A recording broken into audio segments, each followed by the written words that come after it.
second question on our list here is, what advice would you give about investing? You've given a lot. Do you have 3 key things that you need to think about before you purchase an investment? I do. First thing is start early. Once you crack 50, it's too late to become a tree farmer. so start early. If you haven't started, start now. A lot of people want to, I've not tried to time the market. You know, some people say, we're in a bubble. No, that's an interesting point of view, but I don't think we are. I've seen 2 bubbles, and this doesn't look the same to me. We have real employers coming here who are hiring real people with real jobs who need real houses that don't exist. Right. It's not a bubble. It's, in my mind, it's a demand that supply hasn't met yet.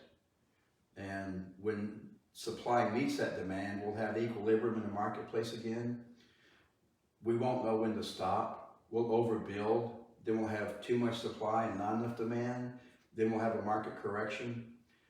That's going to happen. No one I know knows when or to what degree.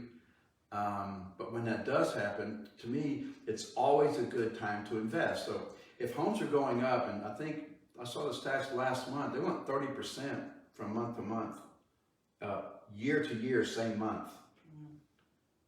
So the stat I saw was, I don't know if it was December or January, but the same month from 2020 to 2021, home values went up in that month 30%. Well, 30% in 1 month is pretty good.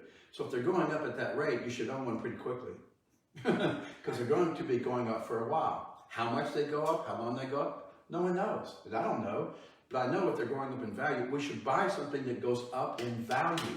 So if you can, this is why I like investing. You put up a little bit of your own money, take a whole bunch of someone else's, acquire an asset that's going up in value, and get someone else to pay for it.